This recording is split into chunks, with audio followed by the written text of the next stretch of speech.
again. This is another story from the Outback of my first couple of weeks with old Bert. On another occasion, Bert sent me up the Mallee on my own to do some clearing.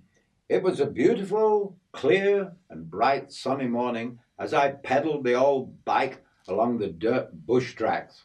The red wattle trees were in full bloom and the slight odor of tea tree drifted on the gentle breeze.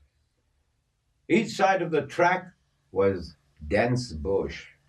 A few feet ahead of me, sitting in a small gum tree, was a goanna. He was laid along a thick branch, taking in the morning sun. I stopped my bike and got off, leaned it against the fence. The goanna looked huge to me as I circled the trunk of the tree, looking up at him. Just then, an idea flashed across my mind. I remembered seeing Sir David Attenborough on the TV as a child. He caught big lizards with a long pole and a slip noose on the end. If David Attenborough can do it, so can I thought as I hunted around the bush for a suitable long branch.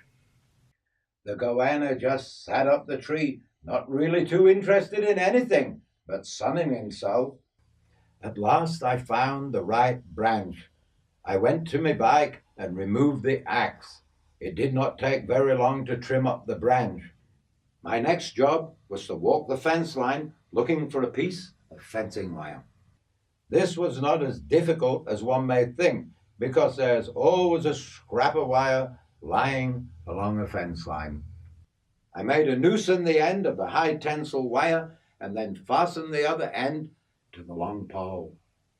Standing under the tree, I very quietly slid the pole through my hands up into the air towards the big goanna. But as soon as he saw it coming, he crawled a bit further up the tree, out of the range of my long stick. A cunning bastard, are you? I thought to myself. Now I'll have to get a longer stick, 'cause it's a battle of wills now. The next long pole I cut, I fixed the wire noose to the end and pushed it back up in the air. The very same thing happened. The goanna crept further up the branch.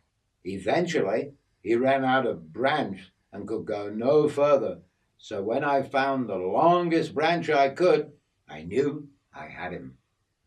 Very carefully, I pushed the long pole up in the air. I maneuvered the wire noose close to his big, scaly head, and then I popped the noose over his head and gave it a good pull and started to backpedal. The 6-foot goanna came crashing down out of the tree and landed with a thud in a cloud of red dust. Oh, shit! What now? I couldn't remember what Sir David did with the big lizard once the noose was around his neck. Here I am with a large goanna on the end of a pole, and he's really pissed now. The goanna ran in all directions, causing a big cloud of dust to arise as he thrashed his long, scaly tail. At one point, he tried to run me over, but the long pole brought him to a fast halt. It felt like having a 6-foot shark on the end of a small pole as he thrashed around in the red dirt. It took about half an hour before he decided to call it quits. Once he was laid quiet, I got the axe handle and put it across the back of his neck and stood on it so he couldn't move, although he kept thrashing around with his tail. Next, I carefully pushed the wire back through the slip noose till it loosened and opened up a bit bigger. No sooner was the noose off his head and my foot was off the axe handle, I ran one way and he ran the other way, straight back up another gum tree. This time he chose a larger tree, one that was so high I could barely make him out as he lay breathing heavily, camouflaged by his silvery gum leaves.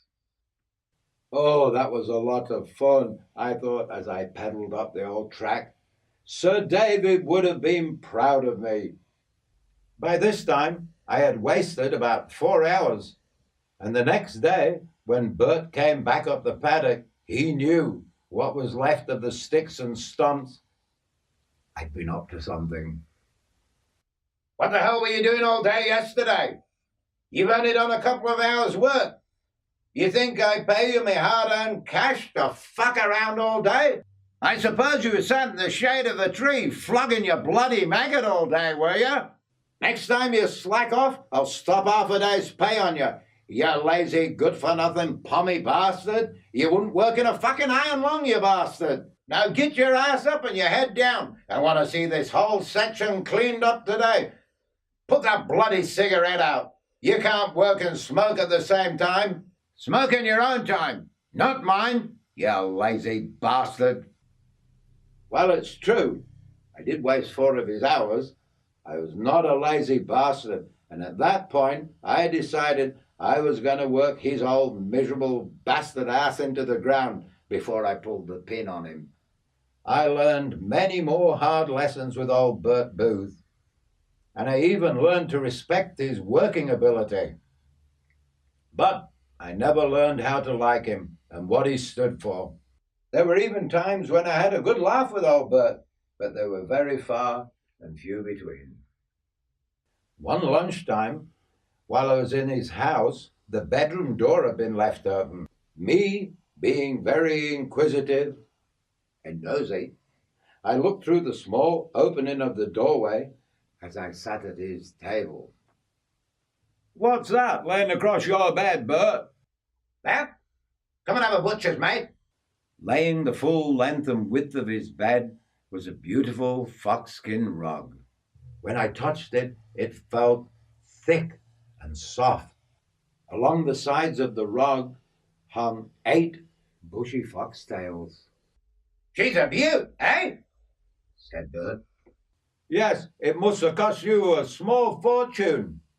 The only expense it cost was to have a bloke cut and stitch 'em together and sew the backing on 'em. Where did you get the skins from? Shot 'em myself. They're all first-class winter skins. Shot every one of 'em with a headshot. There's no holes in those skins, mate. I made it for me missus for an anniversary present. She wouldn't be able to sleep without it now. Can we go fox shooting one night, Bert? I suppose so. Can't see why not. You can hold the spot for me. I'll drive and do the shooting. A couple of nights later, on a new moon, we took off into the paddocks on old Bert's tractor, spotlighting for foxes. Once we got in the paddock, Bert would drive slowly around in the dark, and I shone the spotlight all around the paddock and bush, looking for 2 shiny eyes. There's one. Hold the spot on him steady. Bert aimed his .22. Bang! The 2 bright eyes disappeared. Nah, you missed him, Bert. Not a bloody chance. Got the bastard. Right between the fucking eyes. Keep the spot where it is, mate, or we'll lose him. I kept the spotlight right in the same place as Bert tore across the paddock, bumping over the fallowed ground as he went. There he is, mate. Dead as a fucking maggot. Hop off and grab him. He must have a mate somewhere around here. When I picked up the fox by his bushy tail, I could see old Bert was right. The fox had a small dark hole right between his eyes. And as I carried him over to the tractor, blood started to drop out of the hole and got all over me work boots. Can I have a go shooting now, Bert? I don't think so, mate. You probably missed and hit one of me good steers.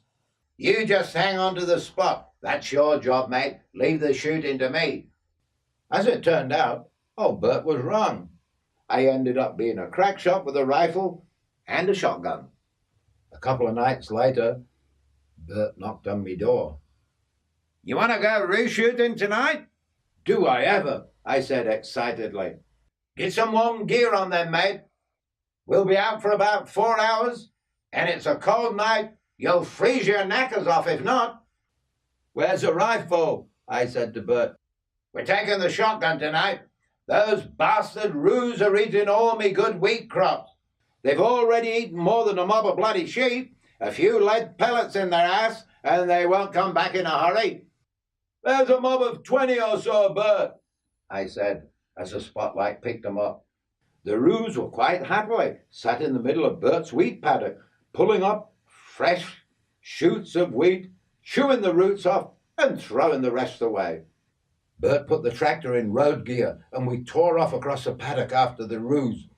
With his spare hand, he reached for the 5-shot pump-action Browning. As soon as the roos heard us coming, they took off at full speed across the paddock, heading for the fence and the safety of the bush on the other side. Sometimes it's very hard to shoot roos, because many times a cockie's paddock would be surrounded by mallee, and once the roos jumped the fence, he was home and free, laughing at the cockie on the other side. No one would blame a mob of roos for coming out of the scrub, hopping over the fence, and having a good feed of sweet, young wheat. Too much of that, and the cockie's profit would be eaten away in a month. "Grab the steering wheel," said Bert as he raised the shotgun. The roos were now going flat out towards the safety of the scrub. Boom! Went the old pump action. Boom! Boom! 3 shots and 1 roo down, Bert, I yelled. Bert let rip with 2 more shots, and 2 more roos hit the dust. The rest of the roos were now close to the fence, so Bert slowed the tractor down. "That'll teach the bastards. They won't come back for a few nights now. Let's go and pick up the dead ones." Bert swung the tractor round, and I shone the spotlight all over the paddock, looking for the dead roos. "There's one," I said, "and there's another one." "The other one should be around here somewhere," said Bert, as we hung them on the back of the tractor. "There he is," I said. "He's still alive, Bert." Bert handed me a large spanner, which he kept on the tractor at all times. "Here you go. Bash the bastard on the bloody head, and look out he doesn't grab you. He's still got a lot of fight left in him." Bert took hold of the spotlight and shone it on the roo. He was really pissed and cranky as he balanced on his one good leg and tail. I took a firm grip on the heavy tractor wrench and jumped off the tractor into the soft red dirt. As I walked up to the big grey, he made a large growling sound, like a dog. "Look out, mate. Keep your eye on him or he'll have you." "How do I get close enough to hit him?" "When he goes for you, sidestep him and give him a good wallop behind the ears, and don't fucking miss, or he'll grab you and he'll kick your guts out, sport." I tried to circle the roo, but he was an old, cunning bastard, and he kept his eyes on me at all times. All of a sudden, without warning, he jumped at me, and quick as a flash, I jumped to the side and swung the wrench towards his head. The end of the wrench connected with his head, and he fell over sideways. "Get into the bastard. If you let him get up, he'll have another go at you, mate." I shot forwards to where the roo had fallen and gave him a good hard whack between the ears with the wrench, and another one in the same place as he kicked his last. "We might make a good Aussie out of you yet, mate," said Bert as he chuckled to himself in the dark. That night, I had nightmares about killing that kangaroo. After a month of work at Bert's property, he said to me, "We're off to town tomorrow afternoon. If you want to come over to the house later and I'll pay you your month's wages." "Sit down at the table," said Bert as I walked into his kitchen. "Now, you see this form? It's the award wedge sheet. You see this column? 15 years old, and across here it says 44 hours a week. And at the end of the column, £7 and 6pence. Right?" Which was about $14 for a month's work. "Now it says here, the maximum amount deducted for tucker and room, no more than £4. That'll leave you £12 and 2 shillings for the month. I'll pay you the money tomorrow afternoon when we're in town. I'll cash a cheque." That evening, as I lay on my bed, I was remembering all the hard work I'd done over the first month. 3 quid a week did not sound very good to me. I made 25 bob a week off me paper round in Yorkshire for a couple of months. I won't be able to save too much money on that miserly amount, I thought.